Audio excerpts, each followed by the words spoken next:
A paz do Senhor, igreja. Amém. Amém? Tem gente feliz com Jesus aqui nessa noite? Amém. Há um sinalzinho que eu acho que eu não estou conseguindo ver. Quem está feliz com Jesus aí? Amém. Se você não levantou a sua mão ainda hoje, você tem esse privilégio de conhecer esse Jesus.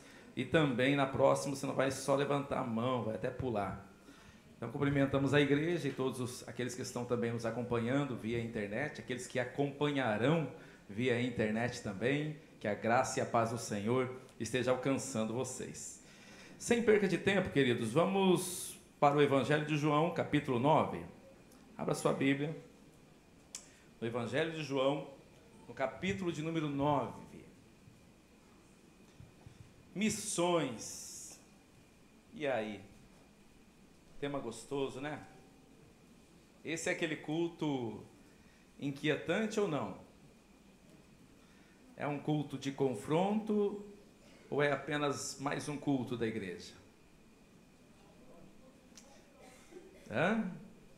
Confronta, né?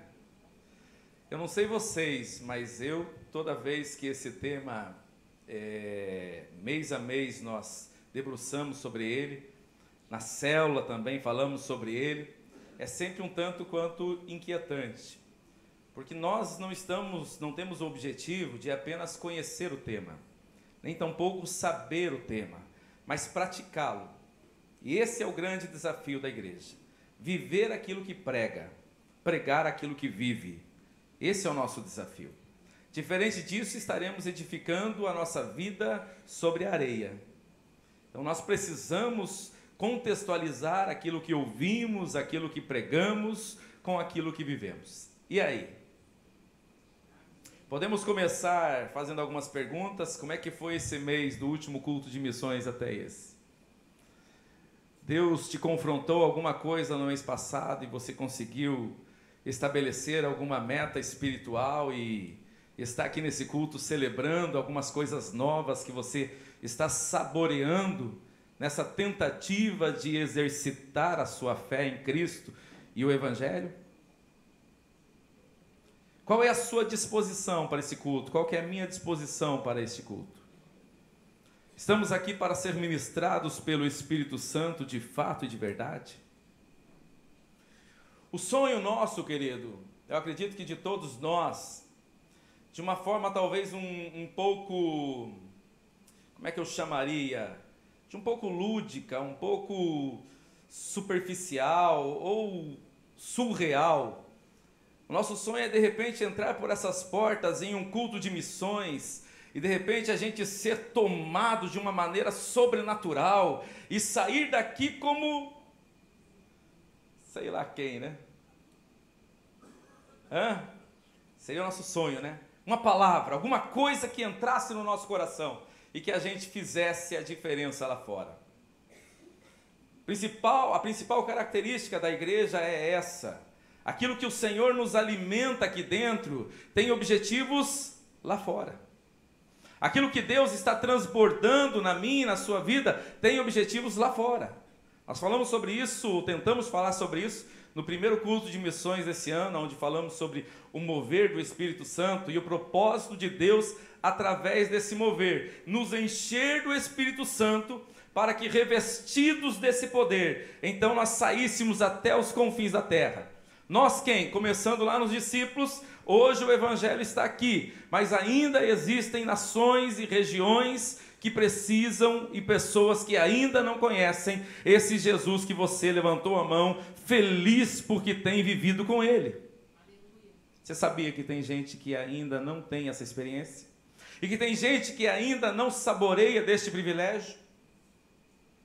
Mas hoje eu gostaria de pensar nisso sobre a perspectiva diária nossa. Porque quando a gente pensa em missões, nós queremos sempre transportar isso para outras terras. E em essência, a palavra missões está se referindo a pessoas que têm uma missão. Eu e você temos uma missão. A igreja tem uma missão. E a pergunta que sobra depois disso é: qual é esta missão? Qual é o nosso dever? Qual é a nossa responsabilidade? E a gente, obviamente, já veio talvez na mente de algumas pessoas a África, outros, quem sabe, estão pensando na Síria, né? Deve ter bastante gente pensando em regiões assim, talvez até no Nordeste, mas eu quero pensar em missões hoje, de forma diária, no meu dia a dia, como isso pode se desenvolver e como nós devemos nos desenvolver diariamente com isso. Primeiro, entendendo algumas responsabilidades que esse termo nos traduz. Então eu gostaria de te convidar a você abrir o seu coração de uma forma especial, diferenciada. Eu sei que missões não é aquele culto que a gente sai às vezes pulando num pé só. Eu sei que é aquele culto que às vezes mexe com a nossa zona de conforto, mas eu gostaria que você agora dobrasse o seu pescoço, curvasse a sua fronte, fechasse os seus olhos e pedisse para o Espírito Santo falar com você. Fale com Ele agora. Ele pode mexer aí na sua estrutura?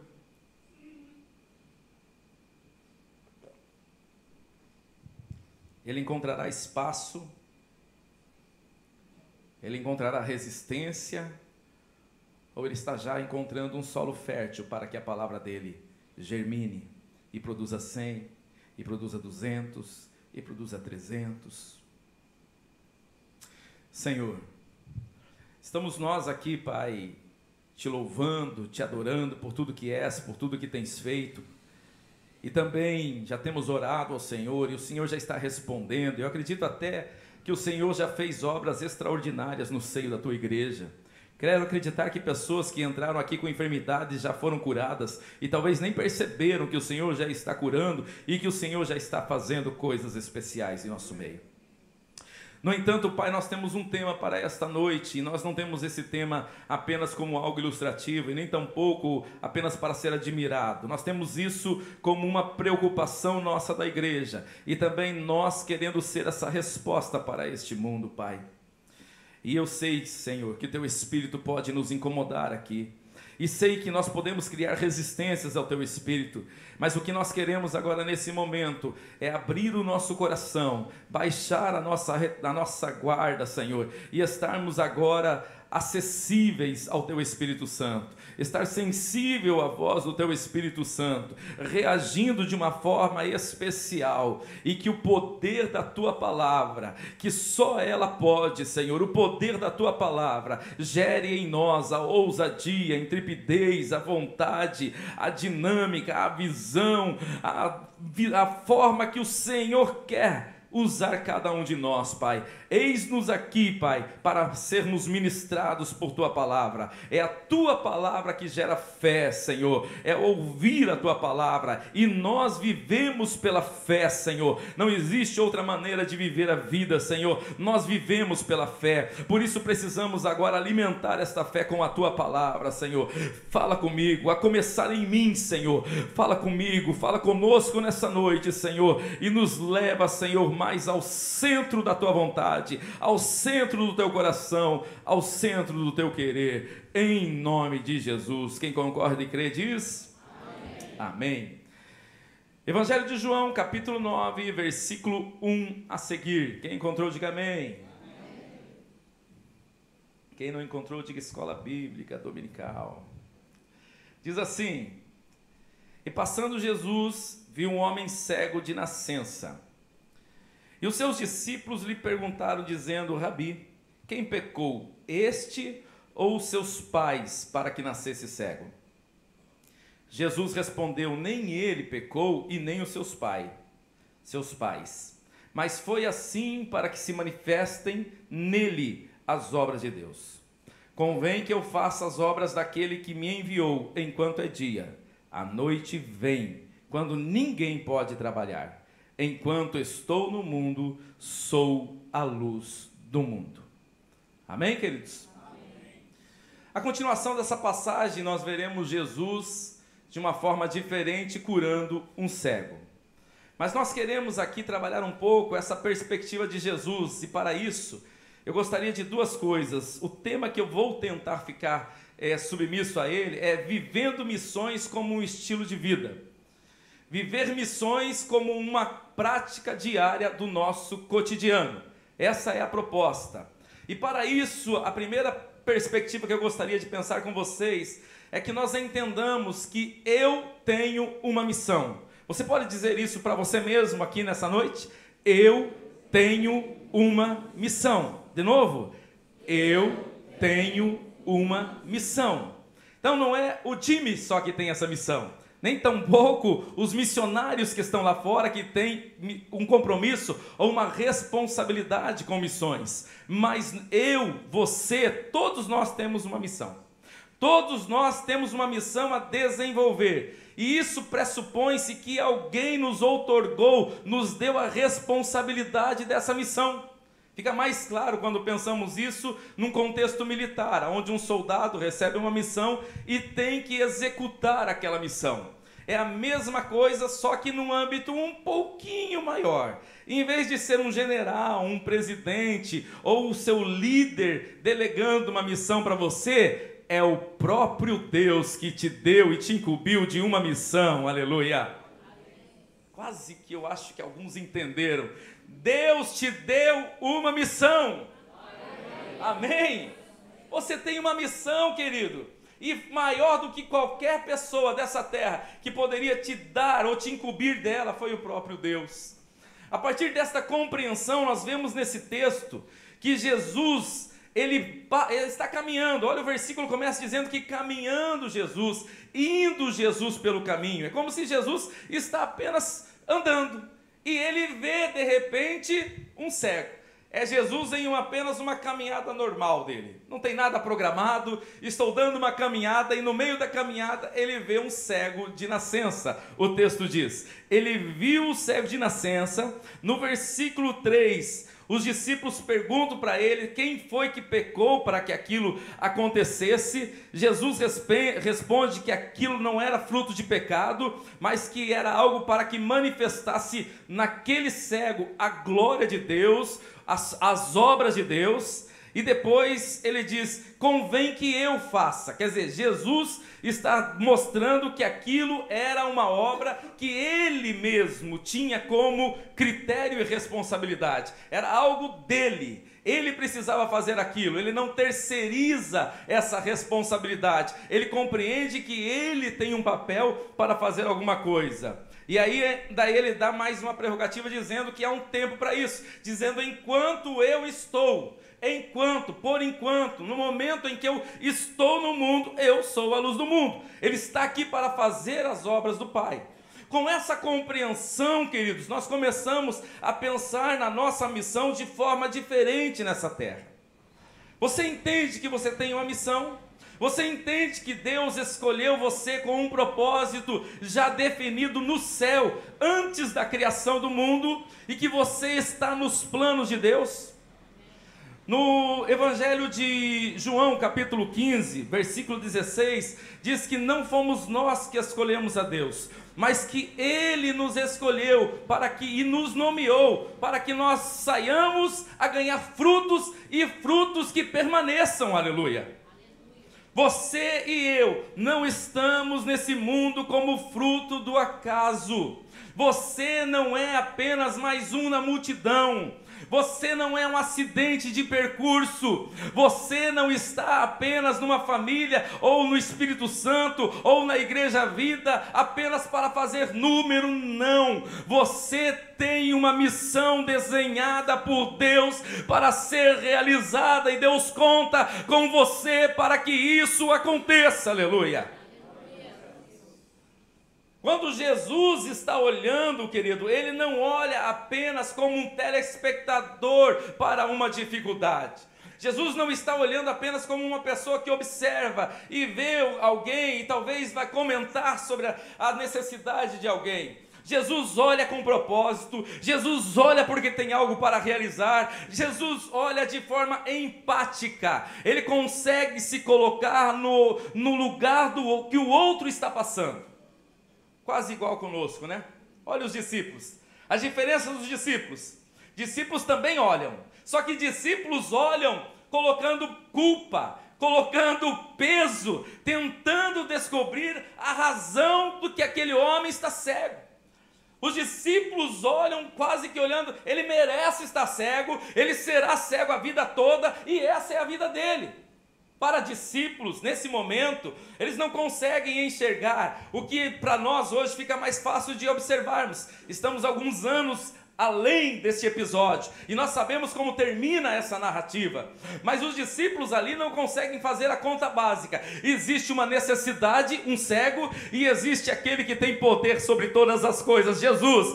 Então nós poderíamos usar um jargão popular: é a fome com a vontade de comer, estão juntas no mesmo lugar. É óbvio que alguma coisa boa pode nascer daí, mas eles não conseguem olhar dessa maneira. Eles olham para a situação de forma pragmática, olhando e dizendo: assim é, assim foi, assim será, e se está assim é porque provavelmente merece. Alguém fez alguma coisa para que seja desse jeito. Como é que nós podemos exercer missões aonde estivermos, se a gente de alguma forma quer uma luz que brilhe em cima de alguém, para que a gente diga: esse de Jesus quer fazer alguma coisa, aquele ali eu não vi nada, eu quero que um anjo me diga alguma coisa. E Jesus é totalmente automático, é voluntário nele, ele simplesmente vê a necessidade. Se ele olhou a necessidade, queridos, se prepare, porque ele vai agir. Ele vai fazer alguma coisa. Mas é de nascença. É nós que estamos aqui preocupados em fazer conta, se isso é fruto de pecado, se isso é merecimento, se essa pessoa fez alguma coisa muito grave. É eu e você que fazemos essa conta. E por fazer essa conta, a gente deixa de anunciar o evangelho para muita gente que está ao nosso lado. Anunciar o evangelho quando está passeando, não, isso é coisa para quando eu estiver na igreja, quando for um culto de evangelismo, quando for um momento evangelístico, eu vou falar do amor de Deus. Agora, no meu trabalho, não sei, onde eu estudo, acho que não. Jesus está caminhando e vê, não há nada marcado. O que cria a agenda de Deus é a necessidade. O que entra na frente das prioridades de Deus é a necessidade de alguém. Pode ser que esse aqui poderia ser apenas um culto como outro qualquer, mas de repente a necessidade de alguém aqui dentro, e a manifestação de Deus começa a acontecer ali, o Espírito toca lá, uma cura acontece ali, porque a agenda de Deus, ela vai se movendo conforme a necessidade daqueles que precisam. Mas aí, quem sabe eu diria: não, agora é hora de ouvir a palavra, não é hora de eu ser tocado por Espírito Santo, agora não é hora de cura. Agora, depois, é na hora que for chamado lá na frente, é que eu vou receber o meu milagre, eu tenho que ir lá na frente. Não existe mecanismo, querido.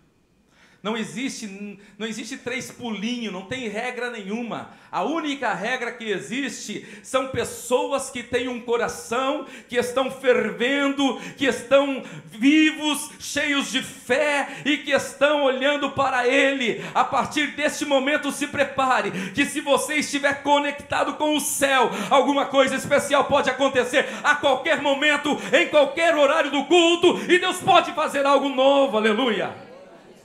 Faz aqui dentro, faz, mas faz também no teu serviço. Faz também lá onde você estiver fazendo curso, faculdade, estiver estudando, Ele faz lá também.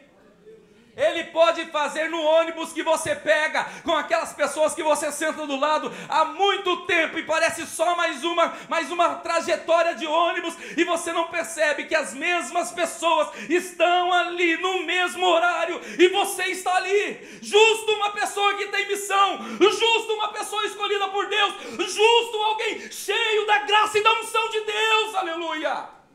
O que falta então? Falta ousadia, né? Falta coragem, falta intrepidez, falta abrir a agenda para Deus. Jesus abre a agenda o tempo todo, querido. Eu estou caminhando, mas tem um cego. Esse cego agora passou a ser a prioridade. Mas Jesus, não temos que ir lá não sei aonde, não. A minha prioridade agora é este necessitado. E a gente, comumente, está passando, vê alguém jogado na rua. Vou contar uma experiência de um grupo de jovens, de uma igreja amiga nossa. O pastor contou que eles fizeram um trabalho de retiro com os jovens. E eles estavam falando sobre amor ao próximo. E falaram sobre amor ao próximo, amor ao próximo, nós precisamos amar o próximo e isso e aquilo e tal. Depois de quase 2 horas de palestra, eles entraram numa dinâmica. E na dinâmica, eles também já tinham uma outra dinâmica que eles não imaginavam. A dinâmica era algumas pistas onde as pessoas iam procurando coisas e aí elas iam saindo pelo local. No portão de entrada, eles colocaram uma pessoa como se fosse um mendigo.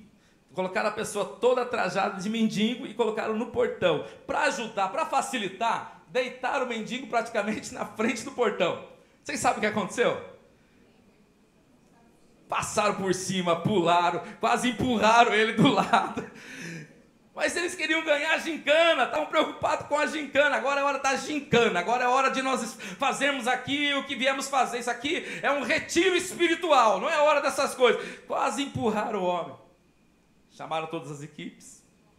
E então o mendigo entrou lá para dentro. Todo mundo já ficou meio assustado, né? Mendigo aqui dentro, onde é que você viu? Todos jovens, né? Assustados lá, pensando vai acontecer alguma coisa. E então revelaram. Nós falamos sobre amor ao próximo. Ficamos aqui um tempo, quase 2 horas, falando sobre isso. E vocês pularam por cima da principal prova que foi colocada para vocês aqui hoje. Falar sobre missões, queridos, é fácil. Eu garanto que a maioria da igreja aqui, se fizéssemos um teste aqui, tiraria nota 10 ou até mais. Nós sabemos da responsabilidade. É a prática lá fora. É olhar para Jesus como nosso exemplo, de uma pessoa que sabe qual é a sua missão. Jesus sabia o tempo todo, ele não tinha crise de identidade, ele sabia que estava ali para executar a obra do Pai, e isso ele fazia o tempo todo, a hora que desse. Tinha momentos que Jesus estava sem comer, estava com sede, estava com fome, os discípulos foram comprar comida, quando voltaram, estava lá Jesus já evangelizando alguém. Ele passava por cima da sua sede para saciar a sede de outro, da sua fome para alimentar a outro. É nós que criamos agendas intransponíveis e inegociáveis. Quando estamos aqui, estamos aqui. Mas cada oportunidade que nós temos, se entendemos que temos uma missão, aquele que controla todas as coisas, o Deus que está no controle de todas as coisas. E quando nós ouvimos Deus está no controle de todas as coisas, e entendemos isso na perspectiva de bênção, de um culto de vitória, então a gente levanta a mão, aleluia, a minha vitória está chegando, Deus disse que está no controle, essa situação não vai me afundar, eu não vou morrer e Deus vai me dar vitória. Mas quando nós entendemos que Deus está no controle de todas as coisas e as pessoas que estão do nosso lado não estão debalde, eu não moro num local porque simplesmente é o único local do planeta Terra, são 7 bilhões de habitantes na Terra e Deus tem te colocado pessoas do teu lado, facilitando para mim e para você, para apenas abrir a boca, que o restante Ele faz. Ele diz: abre a tua boca e eu a encherei, aleluia. Amém ou não amém? Amém. Pode ser para o vizinho, pode ser para um parente. Missões começam em casa também. Esses dias eu tive uma surpresa dentro de casa. Para mim, pelo menos, foi uma surpresa. Não sei como é que eu falo isso, mas eu vou tentar nas entrelinhas, tá? Eu descobri que a minha filha tinha uma opinião política diferente da minha. Aí eu falei, meu Deus, sabia disso não, né? Para mim, eu achei que a coisa era coesa aqui dentro de casa, né? Aí eu perguntei, de onde que veio essa linha de pensamento, filha? Aí ela falou qual que era a linha de pensamento dela. Eu sentei em casa, acho que há uns 15 dias, e mostrei alguns materiais mostrando outro ponto de vista, que é o ponto de vista que eu percebo as coisas. Já tinha visto esse ponto de vista dela, e queria mostrar o outro ponto de vista, mostrei os 2 pontos de vista, e falei, agora você tem uma responsabilidade consigo mesmo. Hoje em dia parece que ela se alinhou também ao meu ponto de vista, olhando os 2 lados. Mas estava dentro de casa, eu não estava percebendo, e sequer eu passei alguma informação de outro lado, dentro de casa. Às vezes a gente, querido, na nossa correria, nesse afã de ganhar o mundo todo, de levar o evangelho, e a gente aqui tem alguns privilégios, a semana toda aqui, gente chegando aqui no culto almoço com Deus, né, Vinícius? E Deus fazendo obras maravilhosas, mas às vezes dentro de casa, a gente não percebe que as coisas estão diferentes daquilo que você crê, daquilo que você pensa, e às vezes nós não começamos a jorrar a nossa missão aonde nós estamos. A partir dessa compreensão, queridos, que eu tenho uma missão e que qualquer lugar pode ser um campo para Deus, eu gostaria que nós também entendêssemos uma coisa, queridos. Em segundo lugar, que uma visão curada é o que Deus gera em nós, para que nós manifestemos a glória dele. Os discípulos perguntam para Jesus: por quem é que pecou, ele ou os pais dele, para que ele estivesse dessa maneira? Já falamos sobre isso um pouco, né? É os discípulos tentando, de alguma maneira, se eximir da responsabilidade. Se ele pecou, se os pais pecaram, eu não preciso orar, né? Ele está fazendo isso por merecimento, está pagando o preço daquilo que acontece na vida das pessoas que pecam. Então eu estou livre dessa responsabilidade. Em outras palavras, é praticamente uma maneira de que eu volte para a minha zona de conforto. E Jesus os confronta, dizendo: olha, nem ele e nem os pais dele. Mas isso é para que se manifeste nele as obras de Deus, aleluia.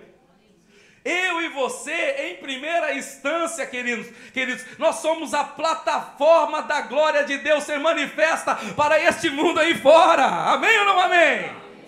Em primeira instância, o que Deus gera na nossa vida é para alcançar outras pessoas. Não é o evangelho que é só a mim, vinde a mim, vinde a mim, vinde a mim, só aqui, e vosso reino nada.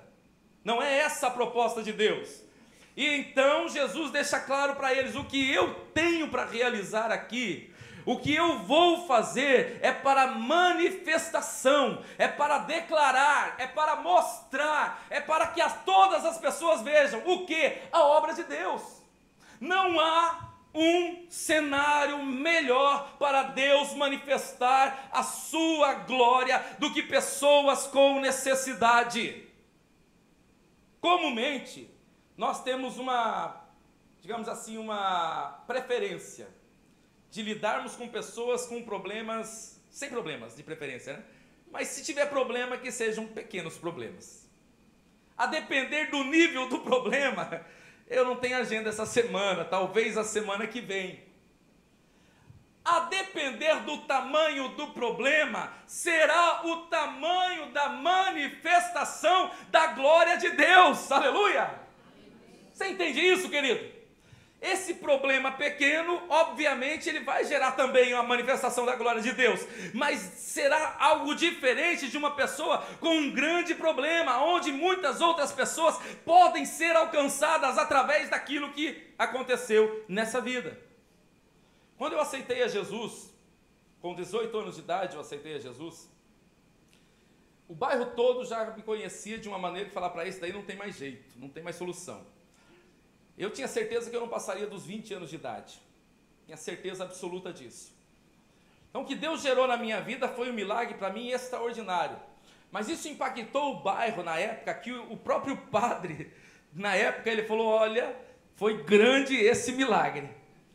E nós chegávamos ao ponto de levar praticamente todos os jovens, traficantes e pessoas envolvidas em coisa para a igreja. O pastor levava até um susto, porque vinha aquela galera de 40, 50, todo mundo praticamente. Eu saía indo na casa de um por um, quando eu aceitei a Jesus, para trazê-los, para que eles conhecessem a Jesus. Uma coisa eu garanto, querido, todos eles aceitaram Jesus pelo menos 10 vezes. Toda vez que ia, eles aceitavam Jesus, voltavam para casa, voltavam para a mesma vida. Daqui a pouco eles vinham de volta, aceitavam Jesus, voltavam para casa da mesma maneira. Carrego algumas dores também com isso. Teve uma pessoa que ele olhou para mim uma vez e disse: Cláudio, seu trabalho é lindo, mas eu quero te pedir uma coisa. Eu não estou ainda no tempo de me firmar com Jesus. Me dá um tempinho que daqui a pouco eu vou mudar minha vida e provavelmente eu comece a ter uma vida mais firme com Jesus. Talvez 2 meses depois, ele morreu baleado. Talvez faltou um pouco de perseverança, talvez eu não deveria ter aberto mão. Por outro lado, também fiz a minha parte, teria sido muito pior se não tivesse feito. Mas dependendo, queridos, em alguns casos, alguns milagres que eu já vi Deus fazendo, de transformação e de salvação, isso vai impactando famílias e famílias e famílias, e vai longe, outras pessoas vão ser alcançadas. E aí a gente pergunta, por que eu não experimento isso? Porque talvez nós não estamos dispostos a viver isso. Nós estamos preocupados em saber por que a pessoa que usa crack, em vez de simplesmente entender que enquanto eu estou no mundo, eu sou a luz do mundo. E como luz do mundo, eu tenho a missão de levar o evangelho que é vivo e que é poderoso para transformar. E se isso acontecer, querido, é a palavra que gerará vida, é a palavra que liberta, é a palavra que salva. Eu entro com a fé, eu entro com a responsabilidade de falar, e às vezes é uma palavra simples, mas ela entra poderosa num coração, porque ela não é nossa, é dele. É eu que dimensiono o problema, é eu que digo que um problema é maior e outro problema é menor. Para Deus é tudo problema. Não sei se eu já falei isso aqui. Eu estava dirigindo uma igreja no Mato Grosso do Sul, e o bairro que nós estávamos era um bairro bem difícil, muito difícil. Era um bairro de muitos traficantes e muita gente da pesada. Eu olhei para os obreiros e falei, nós vamos fazer um trabalho aqui evangelístico de madrugada. Eles arregalaram o olho desse tamanho. Aquela igreja tinha sido roubada 3 vezes. Eu falei, não faz o menor sentido uma igreja ser roubada. Se ela está sendo roubada é porque lá fora não é conhecida, porque todo mundo respeita uma igreja, principalmente as pessoas dessa classe. Nós vamos fazer um trabalho de madrugada. Eles arregalaram o olho, ficaram com medo. Nós vamos, em nome de Jesus. E fomos para a madrugada fazer um trabalho. Os obreiros, acho que nós conseguimos uns 11 no dia. Aí eu até apelidei 12 homens e nem um segredo, né? Nós estávamos eles eram em 11, comigo era 12. Foi 12 homens, uma madrugada e nem um segredo. E saímos evangelizar. Aí começamos a entrar nos locais. Queridos, à medida que a gente entrava nos locais, tinha alguns locais que eles estavam fazendo tipo assim, um som com bebida e etc. Eles desligavam tudo. Desligavam e pediam oração. Começavam a contar a vida deles. Em meio da madrugada. A sede desse povo é algo inacreditável, como eles são acessíveis, mas a gente cria um bloqueio achando, não, esse tipo de gente é mais difícil. E não estou falando para você sair amanhã fazendo trabalho já logo de madrugada, porque até isso acontecer, já fiz muitos outros trabalhos para que um dia eu estivesse fazendo um trabalho de madrugada, mas não há segredo nenhum, primeiro porque o Senhor está contigo, amém ou não amém? Amém. Se o Senhor é contigo, quem é contra nós, queridos? Cremos ou não cremos nessa palavra? Não, mas é que quando eu fui fazer evangelismo aconteceu alguma coisa. Tem muita coisa acontecendo com gente sentada no sofá dentro de casa. Tem muita coisa acontecendo com gente dirigindo um carro, simplesmente indo para o trabalho. E nem por isso alguém deixa de trabalhar ou deixa de ficar em casa. A vida segue, mas nós temos certeza que na nossa vida só vai acontecer aquilo que Deus tem reservado e nada além disso, aleluia. É mais provável que nós, não fazendo a nossa missão, alguma coisa possa acontecer. Mas dentro da missão, eu sei que terminou aquele trabalho, os obreiros olharam um para o outro e falaram, nós queremos fazer esse trabalho toda madrugada, que lindo que foi. Pessoas aceitaram Jesus, pessoas ouviram o Evangelho. Queridos, lance o teu pão sobre as águas, lance a tua palavra. Você acha que o que você tem não é suficiente? Não tem que chamar o pastor Félix, tem que chamar o missionário Jimmy, eles conhecem mais a Bíblia. Se você soubesse que o que você tem é um curso teológico completo para muita gente que está morrendo de sede e de fome aí fora, você abriria mais a sua boca. Mas tenha certeza de uma coisa, a autoridade de Deus em você, aleluia. E essa visão, queridos, começa sendo curado aqui, para que eu comece a transbordar isso lá fora, para que outras pessoas também comecem a ser alcançadas por ele.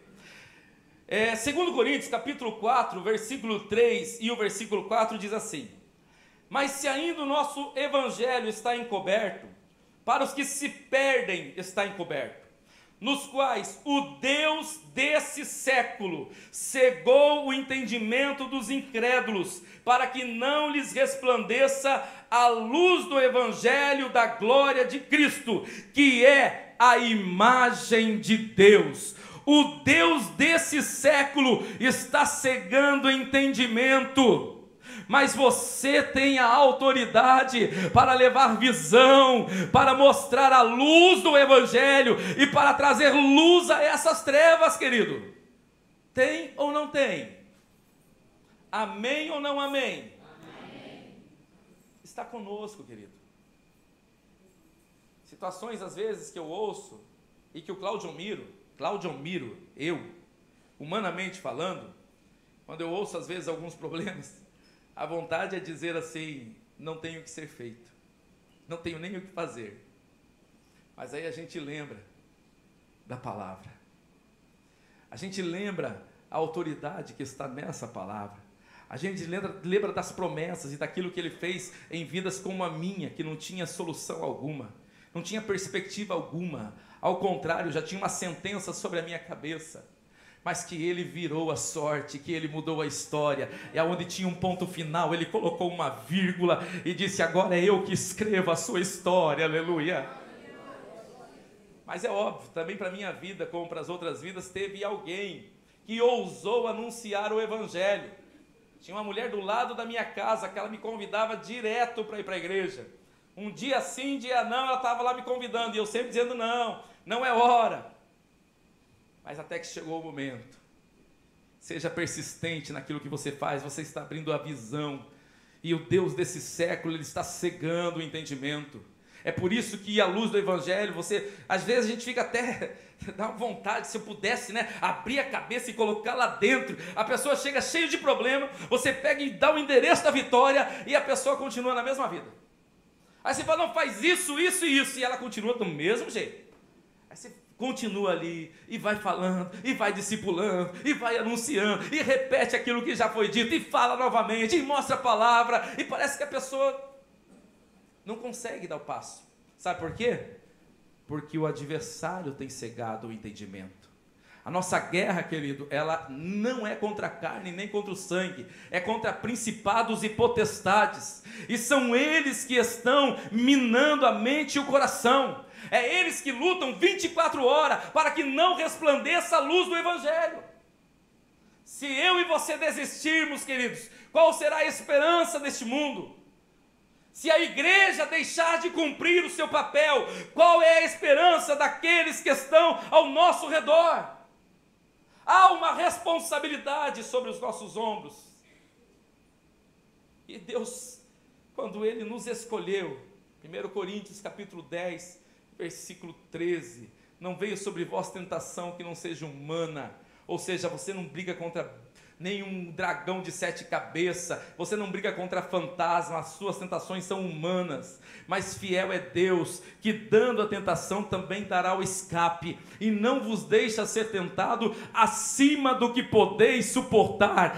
Deus mediu o quanto você pode carregar, antes de colocar você aonde você está. Você pode estar dizendo que parece que você não vai aguentar, mas Deus está dizendo: eu já medi, sei da tua capacidade, e aonde você está, é aí mesmo que você aguenta e vai passar para o outro lado, aleluia. Ele sabe até onde nós aguentamos, Ele sabe até onde você suporta, Ele não te deu acima daquilo que você pode suportar. Ah, mas esse problema que eu estou ouvindo, meu Deus do céu, é que você não sabe o que minha família está passando, você não sabe o que o meu filho está fazendo, você não sabe o que o meu vizinho está fazendo. Eu tenho que levar o pastor lá. Você já tentou lançar uma palavra? Ah, eu falei lá, mas ele não quis me ouvir. Persevera, querido, continua. Lança o teu pão. Tenha a certeza de que a palavra é viva e que ela é poderosa para fazer. Essa perspectiva de dar visão ao outro manifesta a glória de Deus a outras pessoas. Em outras palavras, está dizendo o seguinte: que à medida que Deus faz um milagre em alguém, as outras pessoas glorificam, elas se alegram com esse milagre, elas exultam, elas ficam felizes por ver uma obra concluída, uma obra realizada. Então, queridos, aquilo que você tem oportunidade de fazer está para a minha e para a sua vida como algo que nos leva para frente. É como se fosse o gás da nossa vida espiritual. Você pode, eu já passei por isso, não sei se alguém já passou, mas já passei por momentos, queridos, aonde eu estava tão mal, mas tão mal, que era meu dia de receber a oração.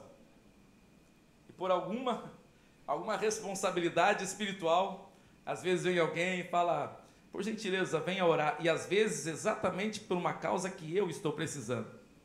E você colocar a mão, ver a pessoa ser abençoada, contar a vitória, e você olhar para o céu e falar: e eu, Jesus? E eu, Jesus? Digo fraco, eu sou forte. É quando às vezes a nossa força, queridos, ela desaparece. É quando se manifesta a glória de Deus. É quando nós percebemos Deus, e é de vitória em vitória, às vezes é gerando vitória para os outros que eu acabo me animando.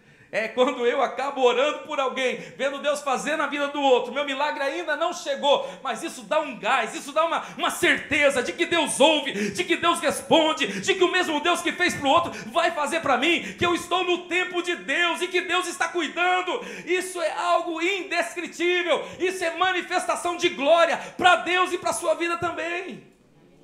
Experimente. Ah, mas eu estou tão mal que eu não posso colocar a mão para alguém para orar. Se você estiver fiado na sua capacidade, não faça isso.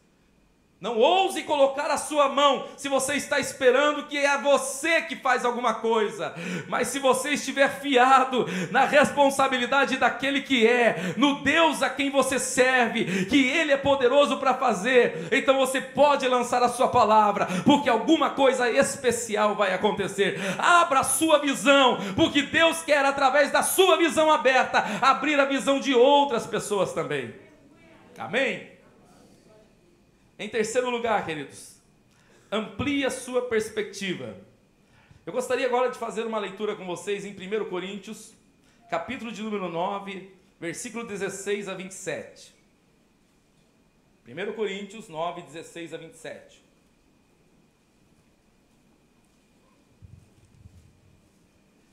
Veja como pensa uma pessoa que é curada de uma cegueira. Literalmente, né? Vamos falar sobre Paulo. Lembra do Paulo? Lembra como se dá o ministério dele? Pensa em alguém que realmente, literalmente, de ter visão, se tornou cego e depois foi aberto a sua visão.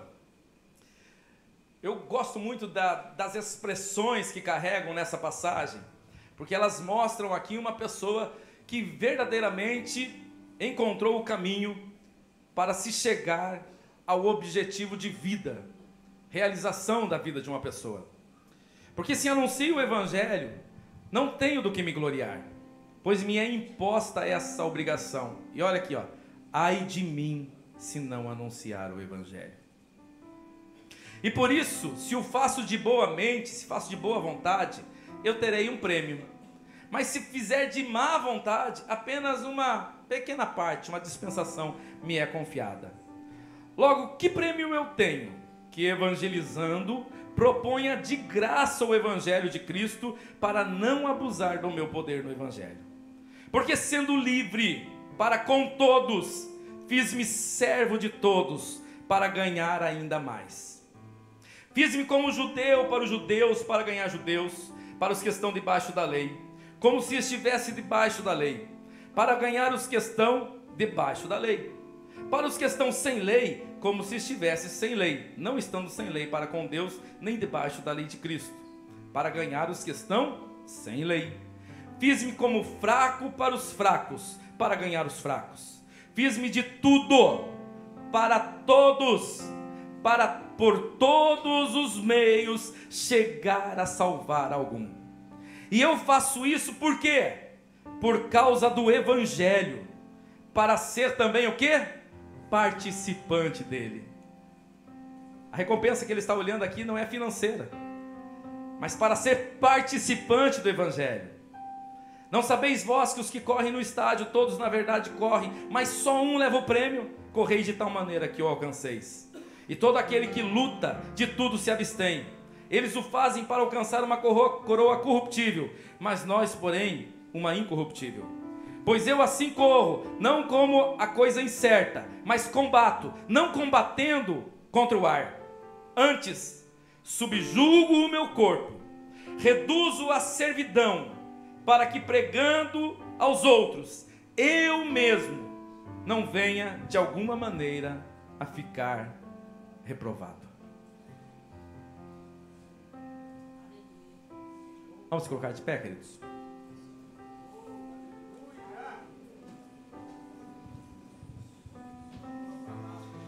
Aleluia. Ai de mim, se não anunciar o Evangelho. Fiz-me de fraco para os fracos. Fiz-me de tudo para todos, para por todos os meios chegar a salvar alguns. E eu faço isso por causa do Evangelho, para ser participante do Evangelho. Quais são os limites?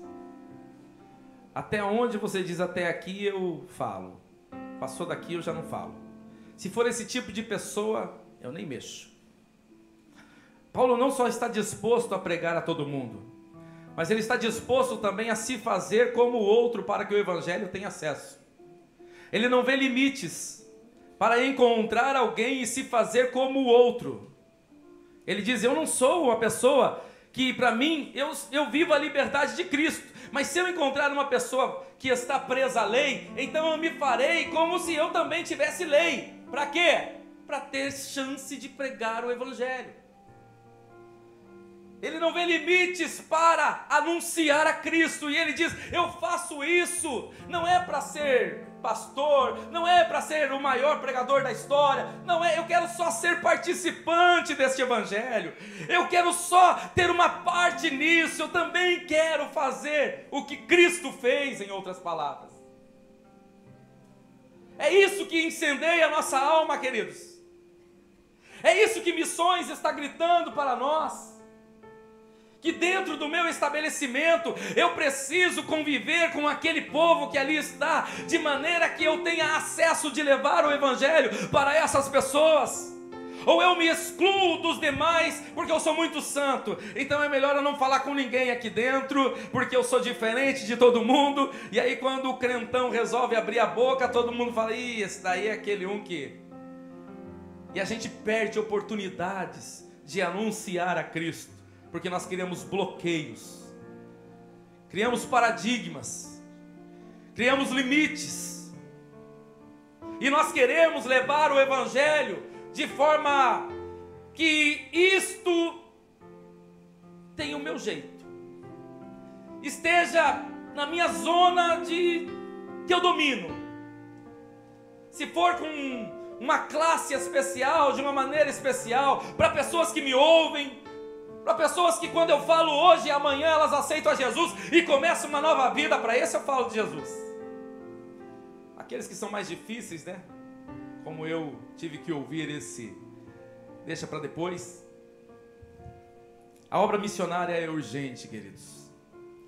À medida que nós entendemos essa urgência, nós vivemos ela no dia a dia, e é essa vida que ela começa sendo vivida no meu dia a dia, que ela pode se potencializar para uma África, para uma Colômbia, para uma Venezuela e etc. Mas ela começa no meu dia a dia, ela começa nas minhas relações. Essas experiências nos darão bagagens para, quem sabe, até sair do país, ou do estado, ou do bairro. Mas elas começam como uma prática de vida.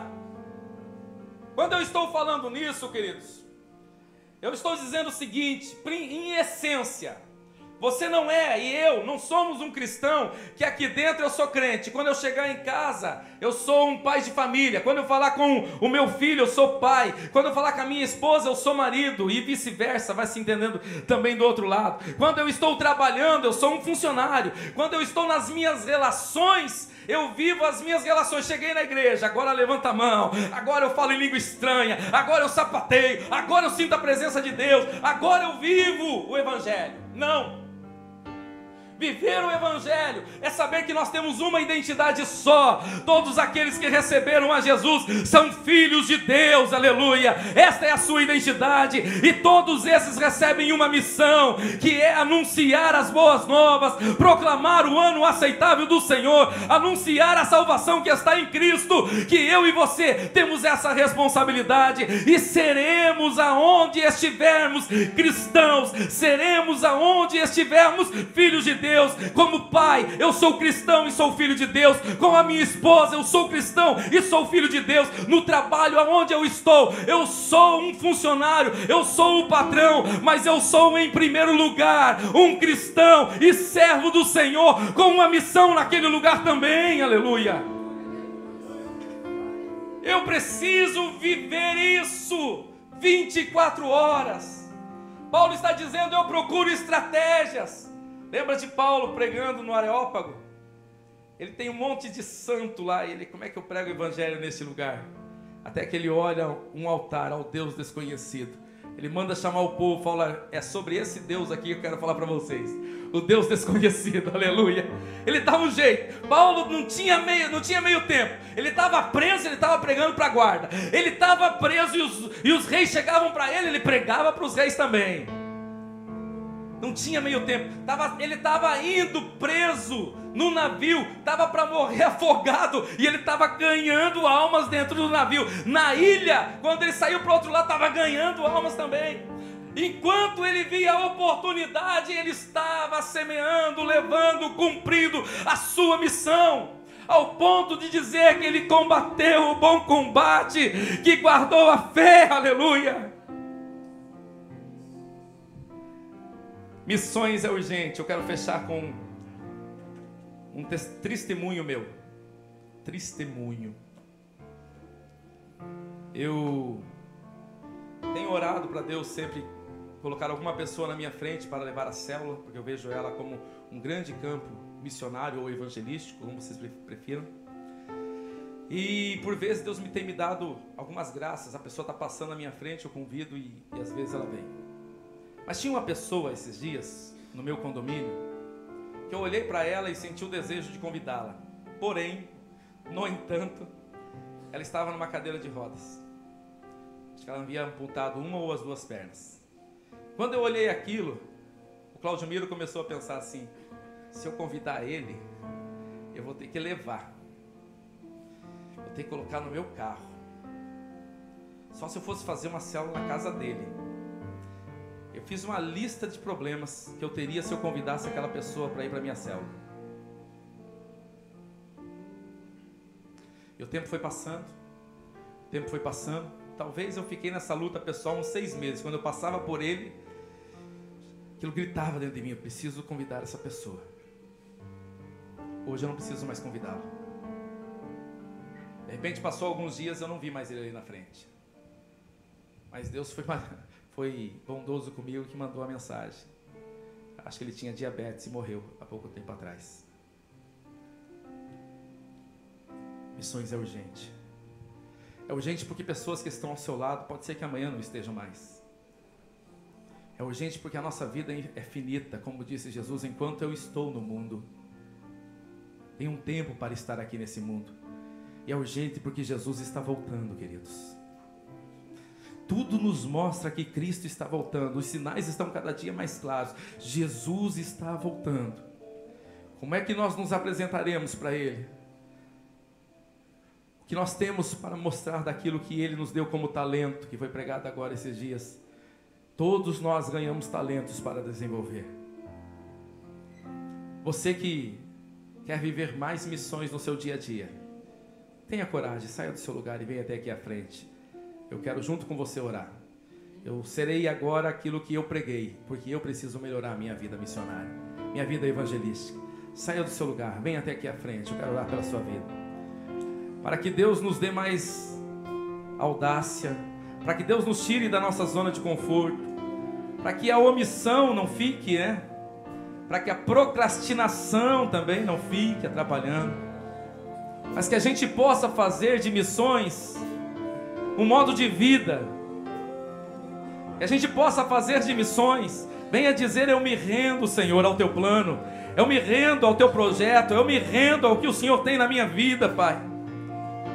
Quem sabe, à medida que eu falei, você lembrou de alguém que Deus colocou no seu lado para falar do Evangelho e que hoje você não tem mais acesso. Faça como eu, peça perdão e peça, Senhor, outras oportunidades e diga: eis-me aqui, Senhor, para ser esse instrumento seu, para levar esta palavra, para anunciar. Ele garante, é Ele que garante a palavra que sairá de ti, sairá com autoridade, sairá com intrepidez, sairá com graça, sairá com unção. Aleluia.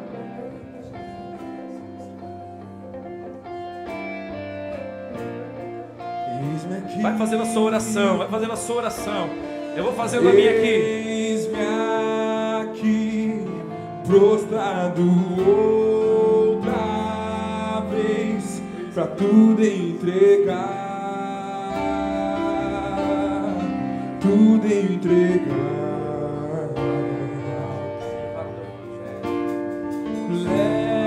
Leva-me pra perto de ti, Senhor, anseio por ti, anseio por ti, e eu me rendo.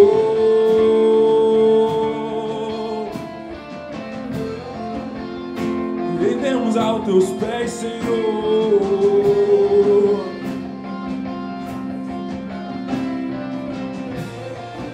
Enche-me,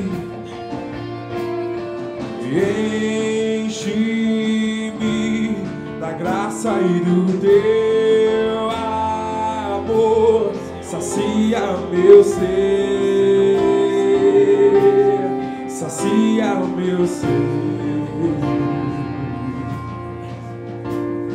Abraça-me, ouve o meu clamor, fala pra mim, fala pra mim. Eu me rendo, eu me rendo. Senhor, neste momento, Pai, eu me rendo, Senhor, ao teu plano, ao teu projeto, ao que tu tens em minha vida, Senhor. E começo, Senhor, pedindo: perdoa-me, Senhor. Perdoa-me as minhas omissões, perdoa-me as minhas procrastinações. Perdoa aquilo, Senhor, que quem sabe eu não consegui perceber, por mais que o Senhor abriu a minha visão, por mais que o Senhor trouxe a oportunidade, e mesmo assim, Pai, eu deixei passar, eu deixei de alguma maneira, Senhor, não cumprir aquilo que Tu tinha, Senhor, para a minha vida, Pai. Começa, Senhor, passando o Teu sangue, a começar pela minha vida, nos trazendo perdão, trazendo paz ao nosso coração, porque o Senhor conhece a nossa estrutura, o Senhor sabe, Senhor, conhece o que somos e conhece quando falhamos, assim também quando fazemos, Pai. Mas eu te peço também aqui nesta noite, Senhor, uma unção especial. Eu te peço aqui nessa noite, Senhor, que as nossas visões espirituais estejam se despertando, de maneira tal que enxergamos como Paulo, assim como Cristo vinha fazendo também, Senhor, a sua missão, nós possamos vivê-la no nosso dia a dia, Pai. E eu te peço, Senhor, que aqueles que estiverem ao nosso lado sejam impactados pelo testemunho, sejam impactados pela vida, sejam impactados pela Tua palavra, sejam impactados pela nossa oração, sejam impactados por aquilo que nós estivermos ensinando, Pai. Quem sabe, Senhor, há vidas aqui que estão trazendo células para serem mais frutíferas, estão pedindo para a sua célula, para o seu ministério também, e nós pedimos, Pai, faz desses ambientes frutíferos ao Teu Evangelho, frutíferos à Tua palavra, Senhor. Queremos viver esta missão, Senhor, aonde estivermos, quando estivermos, da maneira que o Senhor nos dará sabedoria, unção e graça, em nome de Jesus. Pra conhecer-te, eu me rendo.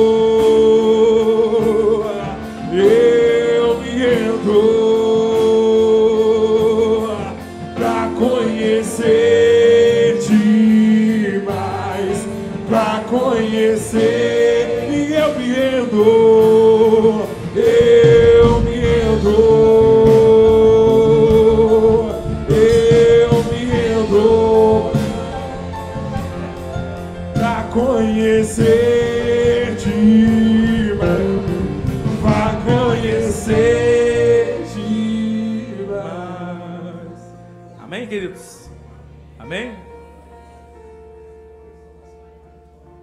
Teremos uma missão para o próximo culto de missões.